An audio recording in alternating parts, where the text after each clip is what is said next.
What is up, YouTube? Welcome back. Today we are, I think, on part 3 of this engine teardown. This is a Ford 302 out of a 1990 F-150 that I was planning on stabbing into my 1989 Ford Bronco, but that didn't work out. This motor was full of water. It did not want to turn over. Last time we got it down to a short block, and today I'm hoping to take it all the way to a bare block, and hopefully we'll be able to get it to spin over freely, and we'll be able to take a look at the pistons and the cylinders and see if this block is even going to work for us. So, if you like Ford content, and, want to see how this is done, well, how I do it anyway, stick around. Welcome to the Average American.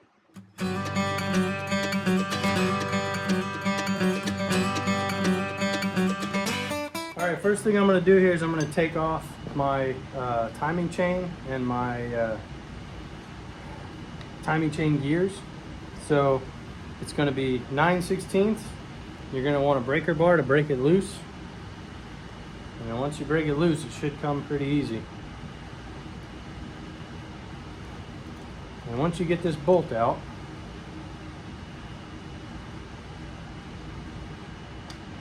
then these gears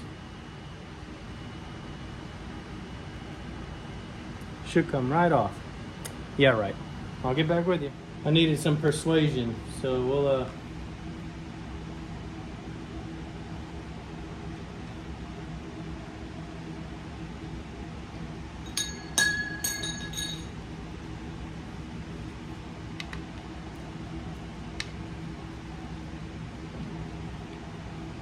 there we go. And it should slide right off, just like that. Alright guys, the next thing we're going to try and do is we're going to try and get these pistons out of here. So what I did was I flipped the block over. We are now looking at the oil pan side, and we're going to start with the very front piston, which is piston 1, okay? And if you're ever confused about that, it says piston 1 right there, okay? So we're going to take out piston 1, and what that's going to require is to undo these 2 nuts, and you're going to need to spin the motor over so that the crank journal is the furthest away from that piston that it can be. So it's going to be 1/2 inch, and there's just going to be 2 of them.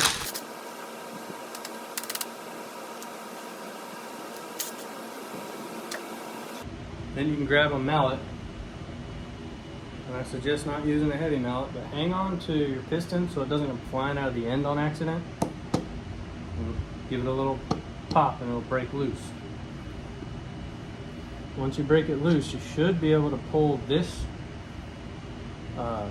rod end with this bearing out of here and inspect it. And ours is nice and grooved. It's worn out, like there's no saving that bearing. So this motor's gonna need bearings. And then you can take your piston, careful not to scratch your crank journal, and just push it through the other end. Now mine is difficult because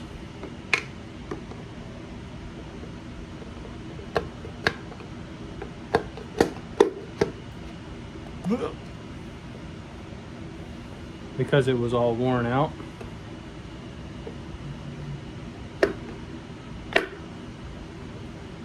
Well, we're getting there. Boom. There's your piston number 1. Now you want to keep these in order. Take a look at them. And actually these rings, other than being old, they actually look really good.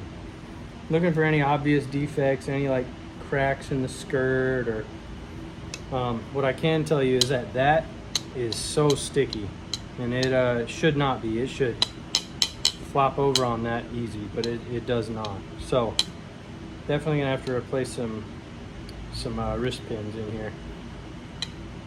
Anyway, so that's piston 1. Take a look at all these and make sure that there's nothing crazy wrong with them. Like this one has a little gouge right here in the side. Yeah. All right, I'll get back with you. Ta-da. Okay, all the pistons are out now. The only ones that gave me any trouble were cylinder 7 and 8. Well, 7 and 3. Yeah, 7 and 3. And it's just because those were the ones that had the water in it with real bad corrosion. But other than that, this actually looks really good.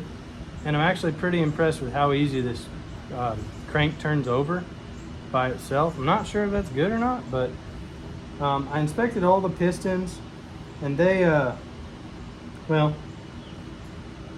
actually look okay. There's one with a little ding on it, but I'll have to get it cleaned up better in order to see how bad it really is. And but as far as these crank journals, or these I guess piston rod journals, they actually don't look too bad.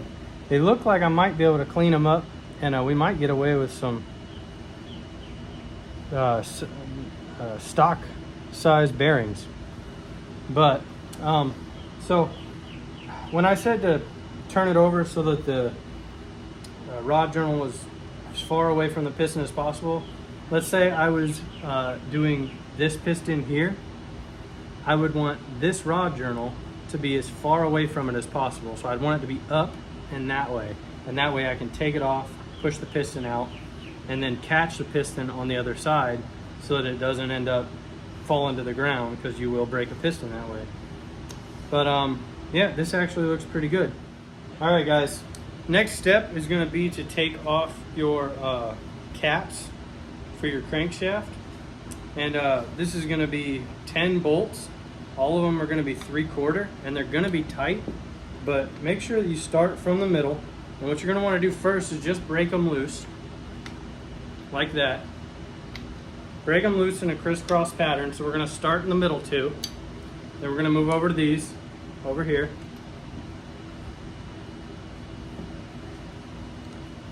And they are tight.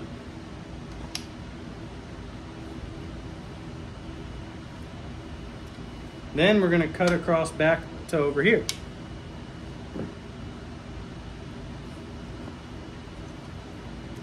And then we're going to do this one.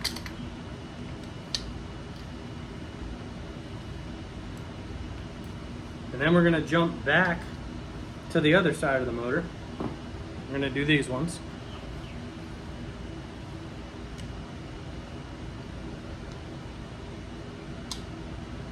And these ones. Like I said, there's 10 of them, and they're 3/4 inch. Last but not least, we're going to finish up over here.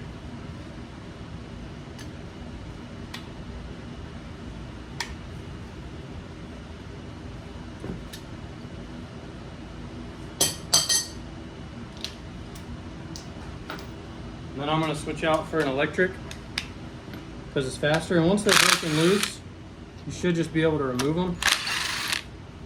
Keep them where they go.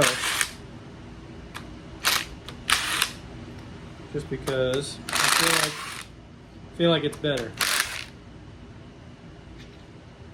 Wow, I actually watched that cap move when I loosened it.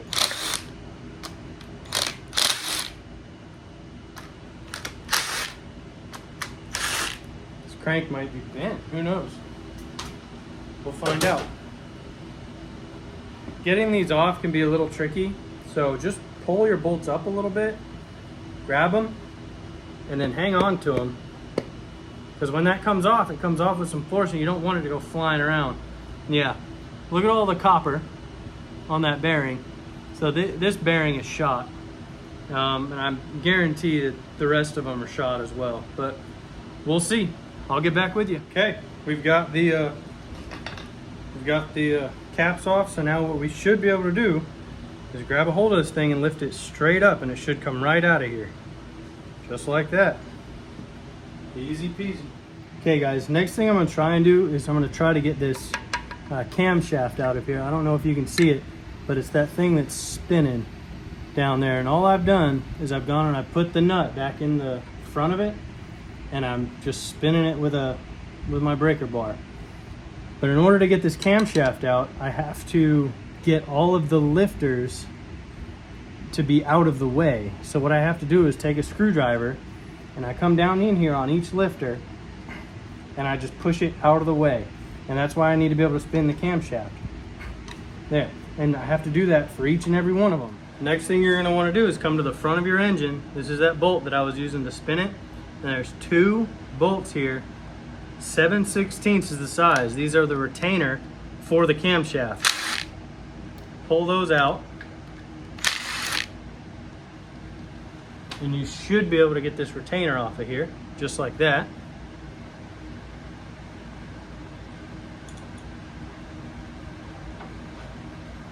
Now what you can do, because you have the camshaft out, you can grab it on the front, and sometimes people will put a longer bolt in here and use it as leverage, but I'll just grab it on the front, and because I have, hopefully, all of the things out of the way, I should be able to pull this out. Give me 1 second. We will, once again, use a little bit of leverage. And not a lot. I'm just going to push up against this thrust block. And it's stuck in there, guys. So I'm guessing that there is probably a lobe that's running into it. So what I've got to do is I've got to go back in and figure out which one of these lifters is hitting. I'll get back with you. All right. Get this camshaft out. What I like to do is stick my hand in the top. I can guide it out, and then once it's out this far, you can grab it and guide it right through there. Next step is to get all these lifters out of here. I'm going to take my screwdriver, and there's going to be 4 per bank. So 2 on that side and 2 on this side. I'm just going to take my screwdriver,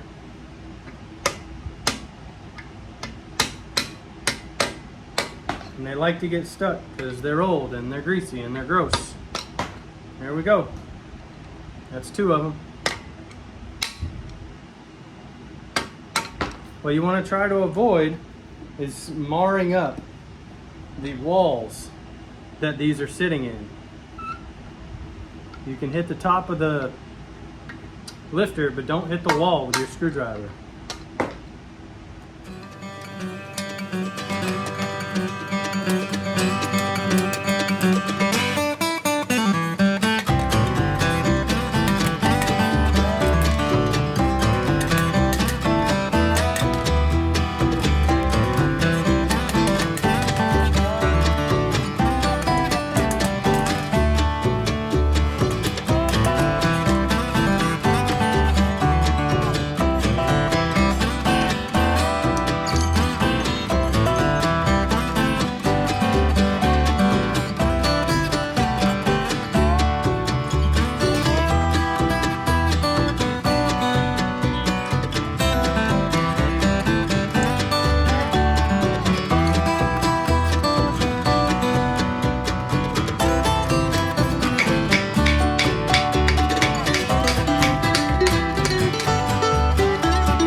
Guys, we got it down to nothing. This is a bare block.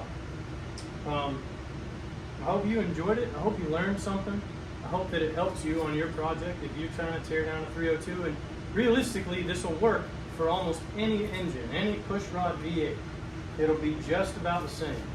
So, again, thanks for watching. I hope that you enjoyed it. If you liked it, give me a like, subscribe. You can watch me, do cool projects like this. I'm fixing up my Bronco. That's where this was going to go in. And we can just have a good time together. Anyway, I got to go get cleaned up. And I'll see you next time.